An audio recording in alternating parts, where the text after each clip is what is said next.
খুব বিষ কঁকালৰ বিষ আৰু তপিনাখনৰ বিষ তপিনা বিষৰ বিষ এই থেৰাপি লোৱাৰ কৰাৰ পিছৰ পৰা মই আজি বহুত সুস্থ মই মানে বহুতখিনি সুস্থ হৈছোঁ ছাৰ বহুতখিনি একদম মানে মই ছেটিছফাইড আৰু ছাৰ হেল্ল' ফ্ৰেণ্ডছ নমস্কাৰ আজি মই গুৱাহাটী পেইন এৱে চেণ্টাৰৰ পৰা আৰু এবাৰ মোৰ তাত এগৰাকী পেচেণ্ট আহিছে কথা পাতিম জানিম কি অসুবিধা লৈ আহিছিলে বৰ্তমান কেনেকুৱা নমস্কাৰ হেল্ল' ছাৰ নমস্কাৰ কি নাম আপোনাৰ মই দুলাল হাজৰিকা ক'ৰ পৰা আহিছে আপুনি মই গুৱাহাটী ফটাচিলৰ পৰা আহিছোঁ ফটাচিলামবাৰী অ'কে ঠিক আছে কি অসুবিধা আছিলে মোৰ পিছফালে মানে নাৰ্ভ চেপা খাই তেজ চলাচলটো বন্ধ হৈ গৈছিল চেপা খাই হেৰি হৈ গৈছিল তাৰপিছত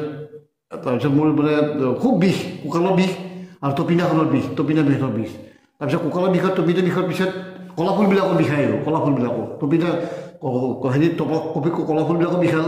কিন্তু মই ছাৰ আপোনাৰ তাত মই ছাৰ চিকিৎসা কৰি মই মানে বহুতখিনি সুস্থ হৈছোঁ ছাৰ বহুতখিনি একদম মানে মই ছেটিছফাইড আৰু ছাৰ আজি মই আপোনাক আৰু এবাৰ চিকিৎসা দিম হয় সেই চিকিৎসা পদ্ধতিটো আমাৰ ভিডিঅ'ৰ জৰিয়তে অসমবাসীক দেখাম হয় হয়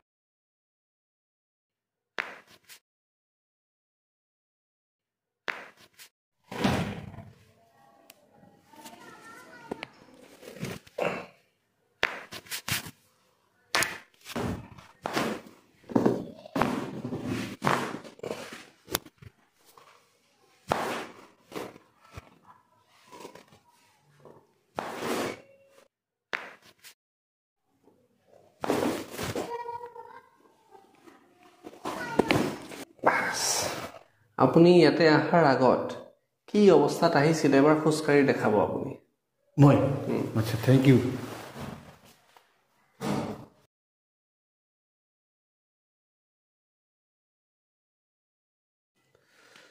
এই অৱস্থাত আহিছিলে হয় ইয়াতে অহাৰ এই অৱস্থাটো যে আহিছিলে কিয় এই অৱস্থাত আহিছিলে কি অসুবিধা আছিলে মোৰ পিছফালে মানে খুব বিষ কঁকালৰ বিষ আৰু তপিনাখনৰ বিষ তপিনা বিষৰ বিষ কিন্তু মই ছাৰ আপোনাৰ তাত মই ছাৰ চিকিৎসা কৰি মই মানে বহুতখিনি সুস্থ হৈছোঁ ছাৰ বহুতখিনি একদম এই থেৰাপি লোৱাৰ কৰাৰ পিছৰ পৰা মই আজি বহুত সুস্থ মানে মই ছেটিছফাইড আৰু ছাৰ